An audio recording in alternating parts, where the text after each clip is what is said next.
Welcome to Bitcoin Crypto. My name is Ben. Today we're going to be talking about a Bitcoin developer that lost $3.5 million because he didn't have his custody solution right. So here we go. This is Udi Wertheimer, which we're going to talk about him in just a minute. But this is Luke Dasher from backers, bitcoinhackers.org. And this is what happened here, okay? It says, PSA, my PGP key is compromised and at least many of my Bitcoins stolen. Bitcoins. I have no idea how. Let me move that little hand there. I have no idea how. Please help. Hashtag Bitcoin. You got a Bitcoin developer, a core developer who's saying, help please. That's not good. Looks like some of it is conjoined to this address. What the heck? FBI, IZ3. Why can't I reach anyone? Now, I don't know how much Bitcoin this guy has. But $3.5 million worth of Bitcoin, that's a lot of Bitcoin to have in one address. So here was the comment here from Udi, and I really didn't like this comment, to be honest with you, at first. And we'll talk about Udi here in just a second. It says, you shouldn't manage your own keys. If even one of Bitcoin's OG developers messes this up, I really don't know how the other people are expected to do it safely. Well, I would say he had too much Bitcoin in one address. And I don't think this is the right message here, okay? Because this message is basically saying, you shouldn't manage your own keys. That's not true. You should manage your keys smarter and more diversified. And we're going to talk about that in just a second. Who is Udi? Who is Udi? Well, I didn't know who Udi was either, actually, to be honest with you. I'm having some technical difficulties here. Don't know why that's not moving. Okay, there we go. No editing in this video. All my editors are off today, so we got to run it. So here we go. Here's Udi Wertheimer. He described himself as an independent developer and consultant, blockchain skeptic from Israel. He does have a personal website, apparently. We're not going to go to it. Here's his experience. Independent developer and consultant, blockchain skeptic, blockchain research lead, full stack software engineer with PayPal, full stack software engineer, eBay, Ruby on Rails developer at ED Plus from Poker Buddy. I think I used to use that, actually. Communications officer, maybe. I can't say it for sure. I definitely want a communications officer in the Israel Defense Forces. So there you go. Salute you for your service, Udi. Now, here's what he should have added to his, he honestly should have added this to his LinkedIn. Clout chaser. That's what Udi is. He's a clout chaser, okay? What is a clout chaser? Well, I'd love to tell you. It's a noun. It's informal. A person who attempts to gain political or social power and influence, especially through association or conflict with public figures. Udi comments on all my stuff. I don't hate the guy. I'm not saying anything bad about him, but he definitely is a clout chaser. And that's what this certainly started out as an attempt to clout chase. And now he's turned into an entire thread, which is really interesting. So he was recently on a podcast with Eric Wall. And these two guys are both reformed Bitcoin maximalists, I believe. And they had a podcast where they talked about why Bitcoin Maximum is just like basically an altcoin or an S-coin community here. You can see that. And they talked about several different things. And I thought it was very fascinating. Coming from the inside of Bitcoin Maximum to the outside. They talk about how it was in the early days, how Bitcoin Maxis appear to have a script to engage in discussions. I mean, obviously, right? The velocity behind Bitcoin maximalism, why Eric believes Bitcoin maximalism is a weird cult. They go into a lot of interesting stuff. So just kind of like telling you guys, he's not a Bitcoin maximalist. He's kind of anti-maximalist now, which is good.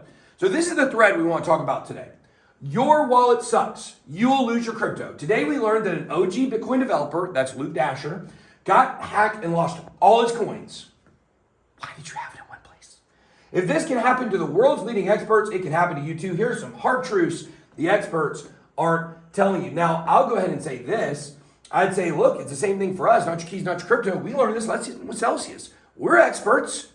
And guess what? We left all our money on a third-party exchange like it was a bank account, and we're idiots. We lost the money. So hopefully we'll get it back one day. But I'm just telling you, even experts, they can make mistakes just like the normal retail investor. The first thing to understand about crypto custody is that no single solution is the best. People have different needs, different skills, and different risk appetites. There's no one way to cater to everyone. Most expert advice ignores this and is therefore bad advice. I think we do get a lot of blanket statements. I think on this channel, we do a pretty good job of communicating to you to diversify. This is an important point here. What are you trying to do? Answer this first. Keeping an investment in Bitcoin safe for 10 years isn't the same as flipping NFTs 10 times a day. Trying to use the same solution for both is absurd. You wouldn't use a bicycle to cross the ocean or a plane to cross the street. Well, what's really interesting is when you look at this from the maximalist perspective, a maximalist doesn't think you should be flipping NFTs 10 times a day. They think you should only be keeping an investment in Bitcoin, say, for 10 years. And that's why they say, just know your keys, or have your keys, have your crypto, boom, put it in one wallet, just leave it there forever. And if it turns to billions of dollars, then great. Hope you don't get hacked.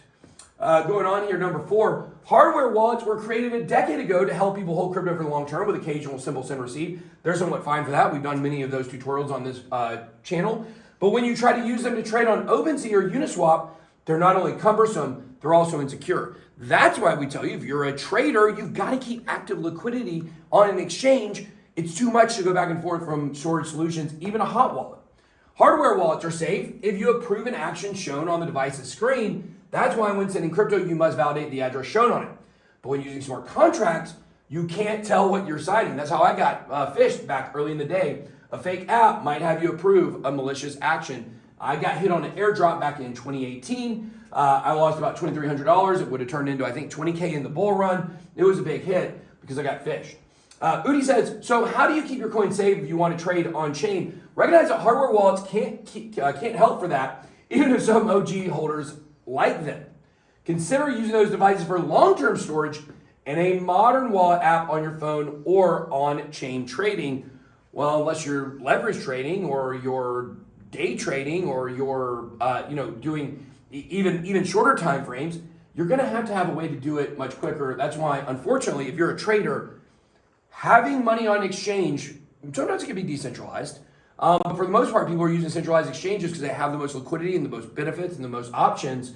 It's just kind of a necessary evil at this point. But don't keep all your money on there. Only part of your trading portfolio. Beware of seed phrases. Seed phrases are an abomination. They should never have gotten this popular. They give you too many ways to shoot yourself in the foot. It's easy to write down 12 words, yes, but it's hard to keep them safe for years, and it's harder to learn how. I don't know if that's true, but people shouldn't handle seed phrases themselves. Now, this is what I think is the bad advice. There are many ways to make a mistake, even if you are an expert, and most people aren't experts. If your wallet gives you a seed phrase, treat it as toxic nuclear waste. It's dangerous. Be extremely careful when you touch it.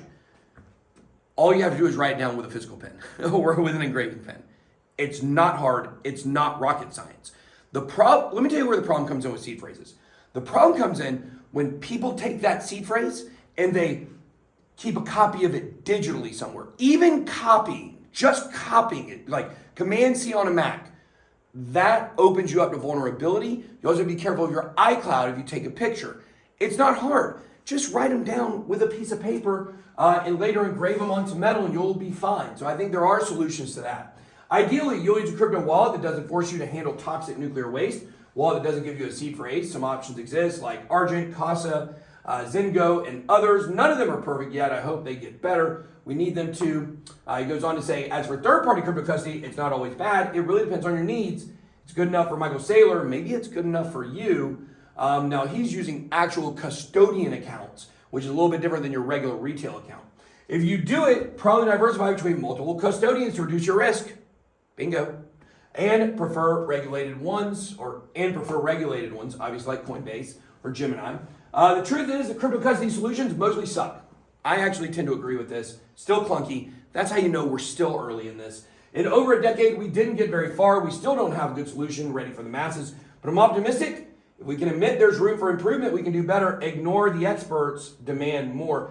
I think, beware of people that are shilling their own wallet to you. I think that's what you got to be careful of because they're always going to present it as a one-stop shop solution. Diversify your holdings. Don't keep everything in one wallet. You're going to be much better off for doing that. And you're not going to be victim to losing $3.6 million as long as you diversify across a lot of accounts. One thing we do here at BitBoy Crypto is we have our BitLab Academy where you can actually get access to all kinds of tools and videos showing you how to use these storage solutions. So if that sounds good, make sure to check out bitlabacademy.com. That's all I got. Be blessed. BitBoy out.